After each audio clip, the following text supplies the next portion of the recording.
Welcome everyone. Academic and admission হান্টার্সের পক্ষ থেকে সকলকে স্বাগতম।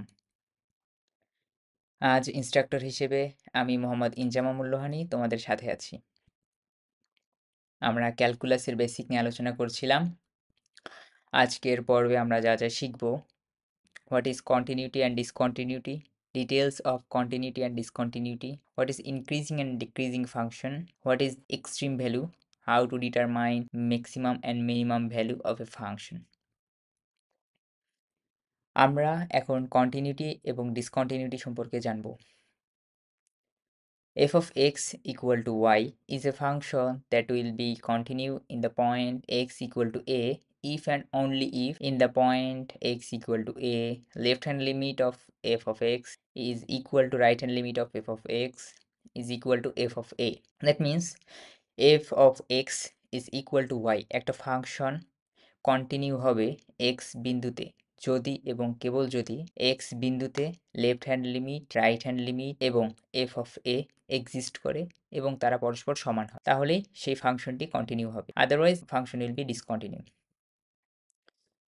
তো আমরা এখন ডিটেলসে জানবো। এখন আমরা কন্টিনিউটি নিয়ে আলোচনা করব। ফাংশনে F of X equal to Y এর এক্স ইকুয়াল টু এ বিন্দুতে আমরা কন্টিনিউটি চেক করব। কন্টিনিউটি চেক করার তিনটা ধাপ আমরা দেখব। প্রথমে আমরা এফ অফ এ নির্ণয় করব। 2 নাম্বার রাইট হ্যান্ড লিমিট কমা লেফট হ্যান্ড লিমিট। 3 নাম্বার দেখব এফ অফ এ সমান রাইট হ্যান্ড লিমিট সমান লেফট হ্যান্ড লিমিট। এই তিনটা কন্ডিশন যদি ট্রু হয় তাহলেই সেই ফাংশনটি কন্টিনিউ হবে। আমরা 7টা গ্রাফ দেখব। প্রথম গ্রাফে 1 নাম্বার কাজ এফ অফ এ এর মান দেখা। তো আমরা প্রথমে এফ অফ এ এর মান চেক করব। এই গ্রাফে দেখা যাচ্ছে এ বিন্দুতে এফ অফ এ এর মান আনডিফাইন, অর্থাৎ এফ অফ এ এর মান এক্সিস্ট করে না। তাহলে আমরা প্রথমেই বলতে পারি এই ফাংশনটা কন্টিনিউ নয়। আচ্ছা, আমরা একটু বিস্তারিতভাবে দেখব। যখন এই গ্রাফে এক্স এর মান ডান দিক থেকে ধীরে ধীরে এর দিকে আসছে, রাইট হ্যান্ড লিমিটও ধীরে ধীরে এই বিন্দুর দিকে আসছে, এবং বাম দিক থেকে যখন এক্সের মান এর দিকে আসছে তখন লেফট হ্যান্ড লিমিটও বাম দিক থেকে ধীরে ধীরে এই বিন্দুর দিকে আসছে। অর্থাৎ বলতে পারি right hand limit equal to left hand limit. এটাই আর কি দেখানো হয়েছে এখানে। 2 নম্বর গ্রাফ যদি লক্ষ্য করি, প্রথম কাজ হলো এফ অফ এ নির্ণয় করা। তো এখানে এফ অফ এ এর মান এক্সিস্ট করে, এবং যখন আমি ডান দিক থেকে এক্সের মান এর দিকে আসব তখন রাইট হ্যান্ড লিমিট ধীরে ধীরে এফ অফ এ এর দিকে আসছে, আবার লেফট হ্যান্ড লিমিটও ধীরে ধীরে এফ অফ এ এর দিকে আসছে। তো আমরা বলতে পারি এফ অফ এ সমান রাইট হ্যান্ড লিমিট সমান লেফট হ্যান্ড লিমিট, অর্থাৎ ফাংশনটা কন্টিনিউ। আচ্ছা, এখানে কন্টিনিউ মানে অবিচ্ছিন্ন,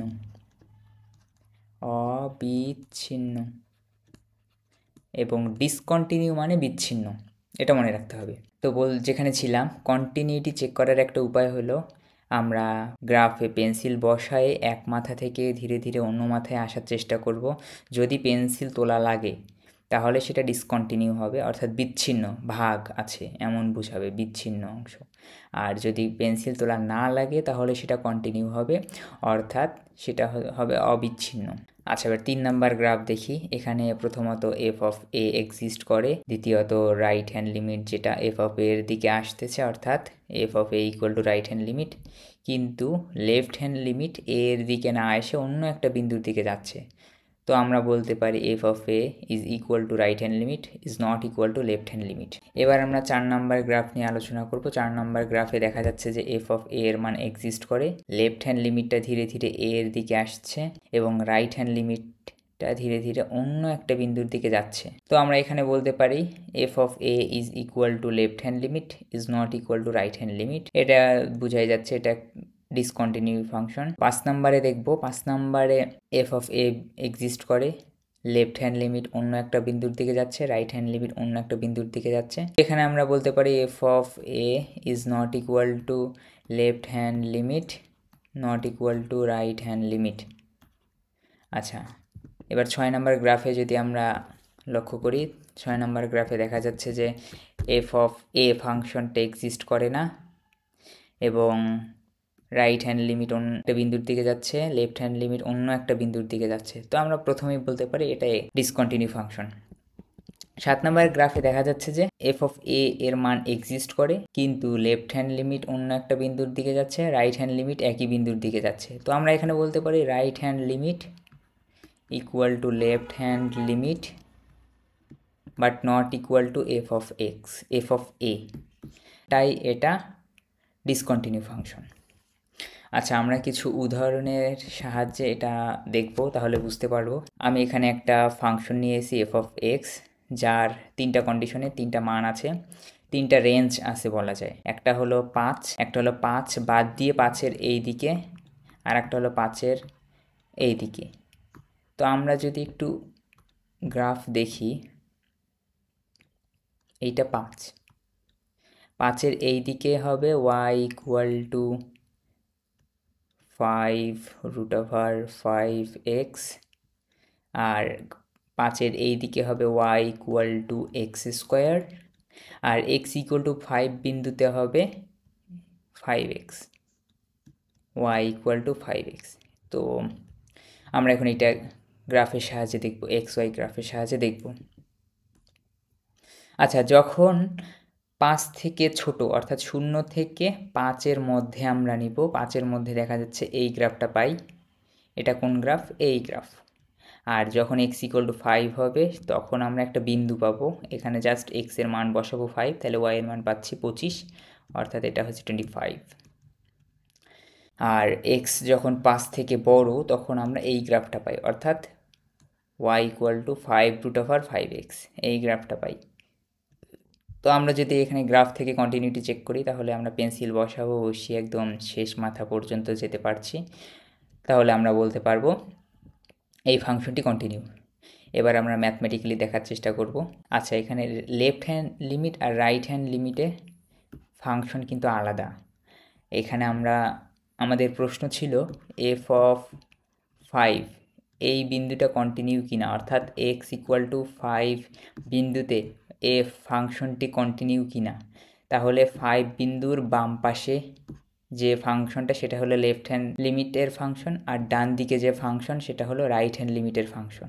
তো 5-এর এই দিকে y equal to X square, তাহলে এটা লেফট হ্যান্ড লিমিটের ফাংশন, আর ডান দিকে y ইকুয়াল টু 5√5x, তো এটা হলো রাইট হ্যান্ড লিমিটের ফাংশন।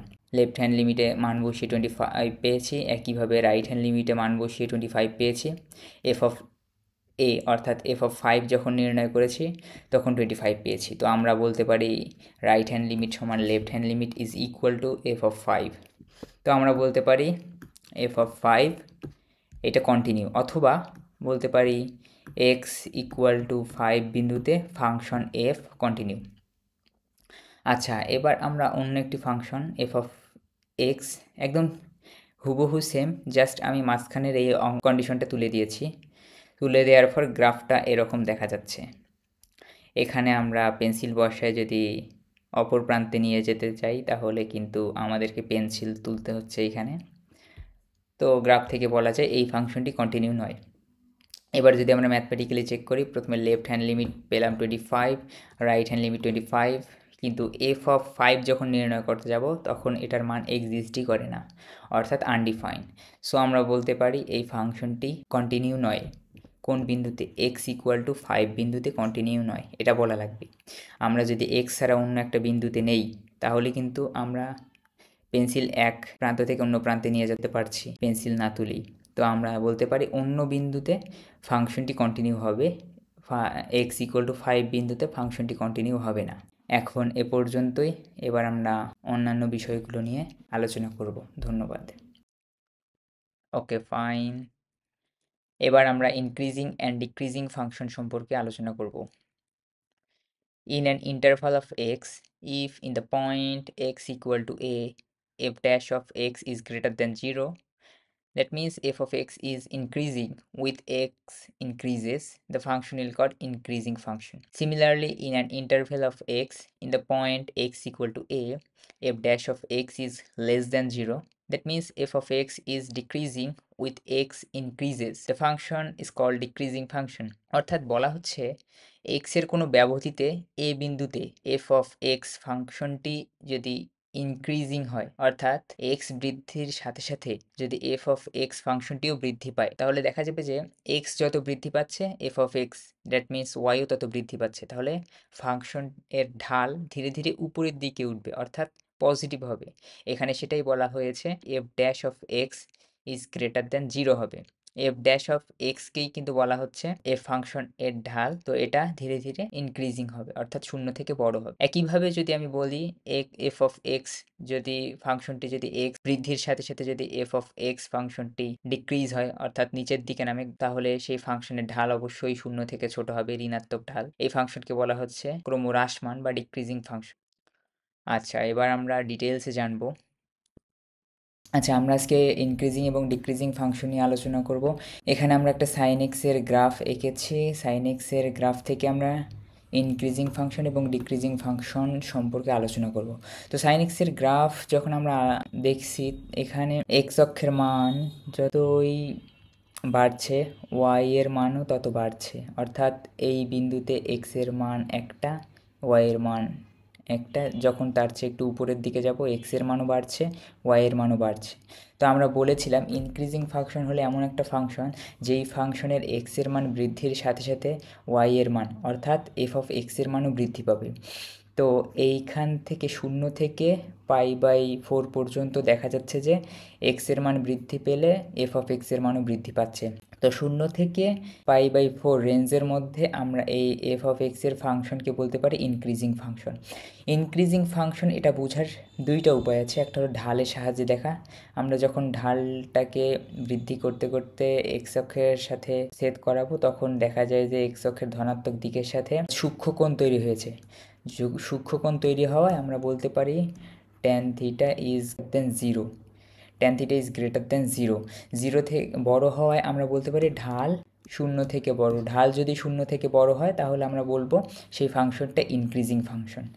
একইভাবে ঢাল যদি 0 থেকে ছোট হয় সেটাকে আমরা বলবো ডিক্রিজিং ফাংশন, যেমনটি আমরা দেখছি π/4 এর পর থেকে 3π/4 পর্যন্ত ফাংশনটা ধীরে ধীরে যত এক্সের মান বৃদ্ধি পাচ্ছে ওয়াইয়ের মান তত কমছে।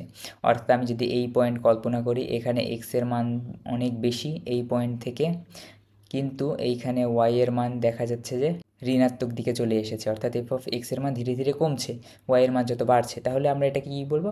Decreasing function. আচ্ছা, এবার ঢালের সাহায্যে দেখি। আমরা যদি এই B point X equal to B পয়েন্টের জন্য এই স্পর্শকের ঢালটাকে যদি বৃদ্ধি করাই দেয় এক্স অক্ষের ধনাত্মক দিকের সাথে, আমরা থিটা কোণ পাবো। এখন টেন থিটা কিন্তু লেস দেন 0 হবে, ঋণাত্মক চলে আসবে, কারণ থিটা 180 থেকে ছোট এবং 90 থেকে বড়, এ কারণে ঢাল এর মান ঋণাত্মক আসবে। তো ঢালের মান যখন ঋণাত্মক আসলে এ থেকে আমরা বুঝতে পারলাম যে ফাংশনটি ডিক্রিজিং। এছাড়াও আর একটা উপায়ে বোঝা যায়, আমরা ডিফারেন্সিয়েটের মাধ্যমে বুঝতে পারবো। ডিফারেন্সিয়েটের মাধ্যমে কিভাবে বুঝবো? ফাংশন এই সাইন এক্স এর ডিফারেন্সিয়েট ভ্যালু হলো কজ এক্স। তো কজ এক্স এ আমরা যখন এ বিন্দুটা বসাচ্ছি, অর্থাৎ এক্সের মান যখন এ বসাচ্ছি, তখন এফ অফ এক্স পাচ্ছি positive, F of x positive পাওয়া যাচ্ছে। আর যখন আমরা এফ অফ এক্স এ এক্সের মান π/4 বসাচ্ছি, তখন আমরা 0 পাচ্ছি, অর্থাৎ এই বিন্দুতে সাইন এক্স এ এক্স সমান π/যদি 4 বসাই, তাহলে ইনক্রিজও হচ্ছে না ডিক্রিজও হচ্ছে না। তার মানে কি একটা সাম্য অবস্থায় আছে, অর্থাৎ ইনক্রিজও হবে না ডিক্রিজও হবে না। তার মানে কি ঢালের মান অবশ্যই 0 আসবে, কারণ এইটা হলো সমান্তরাল। আর আমরা বলেছিলাম এই ডিফারেন্সিয়েটটাই হলো ঢাল। তো আমরা দেখতে পাচ্ছি যে ডিফারেন্সিয়েটের ভ্যালু 0 আসে, তার মানে কি ঢাল এর ভ্যালু 0 আসে। আচ্ছা, এবার আমরা বি বিন্দুটি লক্ষ্য করব। বি বিন্দুতে দেখা যাচ্ছে যে ফাংশনটি ডিক্রিজিং ফাংশন। তো আমরা এখানে যদি বি বিন্দু বসাই, কজ এক্সের জায়গায় বি বসাই, তাহলে এফ অফ এক্স পাচ্ছি ঋণাত্মক, অর্থাৎ এফ ড্যাশ অফ এক্স মানে ওয়াই এর মান ঋণাত্মক পাচ্ছি। ঋণাত্মক ভ্যালু মানে কি? ঋণাত্মক ভ্যালু মানে এই ফাংশনটি অর্থাৎ মূল ফাংশনটি ডিক্রিজিং। তো আমরা একটু সামারি করি। সামারি করলে দেখা যাবে যে এফ অফ এক্স একটা ফাংশন, যেই ফাংশনটা ইনক্রিজিং না ডিক্রিজিং এটা বুঝবো দুইভাবে। একটা গ্রাফ থেকে বোঝা যায়। গ্রাফে যদি আমরা ঢাল আঁকি ওই যে কোনো একটা বিন্দুতে, সেই বিন্দুতে যদি ঢাল আঁকি, ঢালটি এক্স অক্ষের ধনাত্মক দিকের সাথে যদি সূক্ষ্মকোণ তৈরি করে তাহলে ফাংশনটি ওই রেঞ্জের মধ্যে ইনক্রিজিং। আর যদি ঢালটি ধনাত্মক দিকের সাথে স্থূলকোণ হয় তাহলে ওই রেঞ্জের মধ্যে ফাংশনটি ডিক্রিজিং। আর দ্বিতীয় আরেকটি উপায় হলো, আমরা যখন একটা ফাংশনের এফ অফ এক্স এর differentiate function F dash of x বের করব, তো এফ ড্যাশ অফ এক্স এর একটা বিন্দুতে আমরা এফ অফ এক্স এর মান দেখব। যদি সেটি ধনাত্মক হয়, পজিটিভ হয়, তার মানে মূল ফাংশনটি ওই বিন্দুতে, একই বিন্দুতে ইনক্রিজিং হবে। আর যদি F dash of X is negative আসে, নেগেটিভ আসা মানে কি? মূল ফাংশনটি ওই সেম বিন্দুতে ডিক্রিজিং অর্থাৎ ক্রমহ্রাসমান, এইভাবে বোঝা যায়। এখানে এই বিষয়টি শেষ করছি। এর পরবর্তীতে আমরা অন্যান্য বিষয় সম্পর্কে জানবো। ওকে, ফাইন। এবার আমরা এক্সট্রিম ভ্যালু সম্পর্কে জানবো। If in the point x equal to a, f of x is the greatest or smallest value exist, then f of a is the extreme value. অর্থাৎ x equal to a বিন্দুতে f of x function এর যদি greatest বা smallest value থাকে তাহলে সেই বিন্দুতে f of a কে বলা হবে এক্সট্রিম ভ্যালু। আর এক্সট্রিম ভ্যালু থাকার কন্ডিশন হচ্ছে f dash of a is equal to 0। আচ্ছা, দুই ধরনের এক্সট্রিম ভ্যালু পাওয়া যায়, একটা হলো মিনিমাম ভ্যালু আর একটা ম্যাক্সিমাম ভ্যালু। তো চলো আমরা এখন ডিটেলসে জেনে আসি। আমরা এখন এক্সট্রিম ভ্যালু নিয়ে আলোচনা করব। এক্সট্রিম ভ্যালু বোঝার আগে আমরা জেনেছি ইনক্রিজিং ফাংশন এবং ডিক্রিজিং ফাংশন। সাইন এক্সের ফাংশন এটি। এই ফাংশনের প্রথম দিকে দেখা যাচ্ছে এটা একটা increasing function. Increasing function x equal to π/4 এ পৌঁছে সেটা ধীরে ধীরে আবার ডিক্রিজিং হওয়া শুরু করেছে। ইনক্রিজিং ফাংশনটা এক সময় ডিক্রিজিং ফাংশনে পরিণত হচ্ছে। তো যেখানে পরিণত হচ্ছে সেই বিন্দুটাকে বলা হচ্ছে চরম মান। একইভাবে আমরা বলতে পারি ডিক্রিজিং ফাংশন এটিও ধীরে ধীরে এই 3π/4 পার হয়ে ইনক্রিজিং ফাংশনে পরিণত হচ্ছে। তো আমরা এই 3π/4কেও সাইন এক্সের একটা এক্সট্রিম ভ্যালু বলতে পারি। এখন সাইন এক্সের ক্ষেত্রে খুব সহজেই গ্রাফ থেকে আমরা চিন্তা করতে পারছি, কিন্তু অন্যান্য কোনো ফাংশন হলে কিন্তু আমরা সহজে চিন্তা করতে পারতাম না। তাই আমরা একটা শর্ট ফরম্যাট নিয়ে আসব, সেটা থেকে আমরা বলবো যে এইভাবে আমরা এক্সট্রিম ভ্যালু পেতে পারি। তো এই ফরম্যাটটা হলো এফ ড্যাশ অফ এক্স। কীভাবে পেয়েছি এখন আমরা দেখব। তো সাইন এক্স এর গ্রাফ এটা, সাইন এক্সকে ডিফারেন্সিয়েট করার পর কজ এক্স এর গ্রাফ এটা। কজ এক্স এর কোন মানের জন্য 0 পাবো, অর্থাৎ কজ এক্স এ এক্স এর কোন মানের জন্য আমরা কজ এক্স এর মান 0 পাচ্ছি সেটা আমরা দেখব।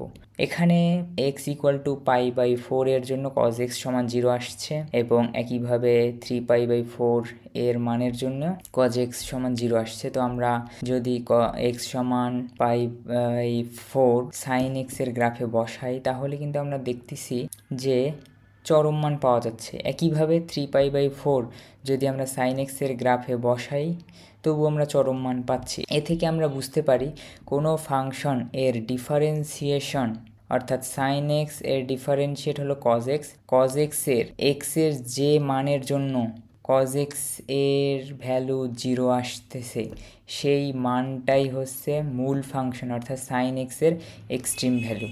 এভাবে আমরা এক্সট্রিম ভ্যালু নির্ণয় করতে পারি। তাহলে আমি আরেকবার সংক্ষেপে বলছি, মূল ফাংশনকে ডিফারেন্সিয়েট করলে যে ফাংশন পাওয়া যাবে সেই ফাংশনে এক্সের যে মানের জন্য সেই ফাংশন 0 আসে, এক্সের সেই মানের জন্যই মূল ফাংশন এর চরম মান পাওয়া যাবে। এটাই। ধন্যবাদ। পরের বিষয়গুলো নিয়ে আলোচনা হবে এবার। ওকে, ফাইন। আমরা এবার ম্যাক্সিমাম অ্যান্ড মিনিমাম ভ্যালু সম্পর্কে আলোচনা করব। In an interval of x, if in the point x equal to a, f double dash of x is less than 0 and f dash of x is equal to 0 with x increases, then f of a is the maximum value. Similarly, in an interval of x, if in the point x equal to a, f double dash of x is greater than 0 and f dash of x equal to 0 with x increases, f of a is the minimum value. এখানে বলা হচ্ছে x এর কোনো ব্যবধিতে x equal two a বিন্দুতে f of x এর double differentiate যদি শূন্য থেকে ছোট হয় তাহলেই f of a অর্থাৎ x ইকুয়াল টু a বিন্দুতে y এর মান f of a এটাই হবে ওই ফাংশনের ম্যাক্সিমাম ভ্যালু। একইভাবে যদি f of x এর double differentiate f double dash of x যদি শূন্য থেকে বড় হয় তাহলে ওই বিন্দুতে f of a হবে মিনিমাম ভ্যালু। আচ্ছা, চলো আমরা এটাকে ডিটেলসে জেনে আসি। আচ্ছা, আমরা এখন ম্যাক্সিমাম ও মিনিমাম ভ্যালু নিয়ে আলোচনা করব। এটা এক্সট্রিম ভ্যালু এর দুইটা অংশ, তো আমরা এক্সট্রিম ভ্যালু থেকেই দেখব কোনটা ম্যাক্সিমাম এবং কোনটা মিনিমাম। আচ্ছা, আমরা এখানে সাইন এক্সের একটা গ্রাফ এঁকেছিলাম এবং এই গ্রাফে দুইটা চরম বিন্দু বা এক্সট্রিম ভ্যালু পেয়েছি, এইটা একটা এবং এইটা আরেকটি।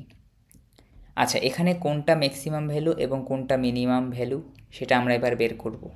আমরা দেখলাম কিভাবে এক্সট্রিম ভ্যালু বের করে। এক্সট্রিম ভ্যালু বের করার জন্য আমরা ঢাল বের করব। ঢাল মানে কি? Differentiate value. ডিফারেন্সিয়েট ভ্যালুই কিভাবে ঢাল আমরা ছোট করে এখানে দেখানোর চেষ্টা করেছি, তোমরা চাইলে জুম করে দেখতে পারো। তো এখানে দেখো, আমরা প্রথমে এই ফাংশন অর্থাৎ সাইন এক্সকে ডিফারেন্সিয়েট করেছি, কজ এক্স পেয়েছি। কজ এক্সের গ্রাফ এটা। তো কজ এক্স এর শূন্য পাওয়া যায় কোথায়? এক্স ইকুয়াল টু π/4 বিন্দুতে কজ এক্সের ভ্যালু শূন্য পাওয়া যায়, যে বিন্দুতে আমরা সাইন এক্সের সর্বোচ্চ মান পাচ্ছি, অর্থাৎ চরম মান পাচ্ছি, মানে এক্সট্রিম ভ্যালু পাচ্ছি। তাহলে বোঝা যাচ্ছে যে কোনো একটা ফাংশনকে যদি ডিফারেন্সিয়েট করে তার মান 0 পাওয়ার জন্য এক্স এর যে পয়েন্টে আমরা 0 পাবো সেই পয়েন্টটি হলো মূল ফাংশনের চরম ভ্যালু পাওয়া যাবে সেই পয়েন্টেই। আমি আরেকবার বলতেছি, ডিফারেন্সিয়েট করা ফাংশনের যে পয়েন্টে আমরা শূন্য পাবো, ফাংশনের মান শূন্য পাবো, সেই পয়েন্টেই মূল ফাংশনের সর্বোচ্চ মান বা চরম মান পাবো। আচ্ছা, ঠিক একইভাবে কজ এক্সের 3π/4 পয়েন্টে আমরা শূন্য পাচ্ছি।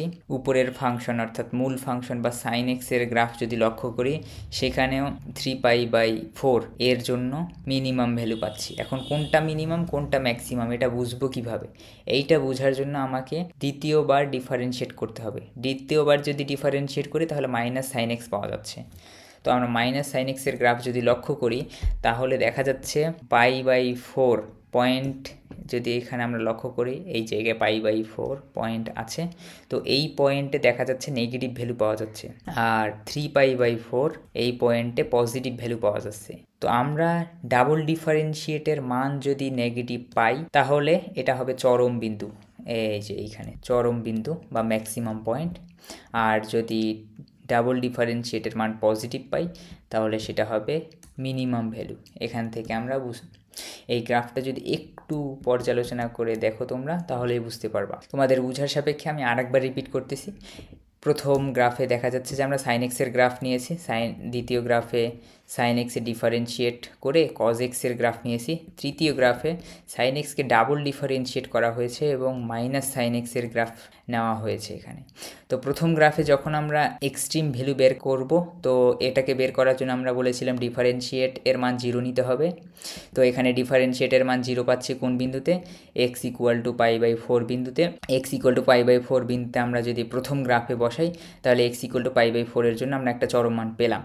এবং দ্বিতীয় গ্রাফে যদি লক্ষ্য করি তাহলে এক্স ইকুয়াল টু 3π/4 এটার মানও 0। তো আমরা 3π/4 যখন বসাবো প্রথম গ্রাফে তখনও আমরা এক্সট্রিম ভ্যালু পাবো। এখন কোন ভ্যালুটা ম্যাক্সিমাম এবং কোন ভ্যালুটা মিনিমাম সেটা বের করার জন্য দ্বিতীয়বার ডিফারেন্সিয়েট করা প্রয়োজন। দ্বিতীয়বার যখন ডিফারেন্সিয়েট করব তখন π/4 এর ভ্যালু পাবো নেগেটিভ এবং 3π/4 এর মান পাবো পজিটিভ। তাহলে এখান থেকে আমরা বলতে পারি ম্যাক্সিমাম ভ্যালুকে ডাবল ডিফারেন্সিয়েট, অর্থাৎ কোনো এক্সট্রিম পয়েন্ট ম্যাক্সিমাম যদি হয় তাহলে তার ডাবল ডিফারেন্সিয়েট নেগেটিভ হবে, এই যে নেগেটিভ হবে। আর যদি এক্সট্রিম পয়েন্ট মিনিমাম হয় তাহলে তার ডাবল ডিফারেন্সিয়েট পজিটিভ হবে। এটাই বলা হয়েছে যে F double dash of X is greater than 0 হলে এটা মিনিমাম, আর F double dash of X যদি লেস দেন 0 হয় তাহলে এটা ম্যাক্সিমাম। তো এখন এ পর্যন্তই, আমরা পরবর্তীতে আরও বিস্তারিত জানব। ধন্যবাদ। Okay fine. তো দেখতে দেখতে ভিডিওর শেষ মুহূর্তে চলে আসছি। Thanks for watching.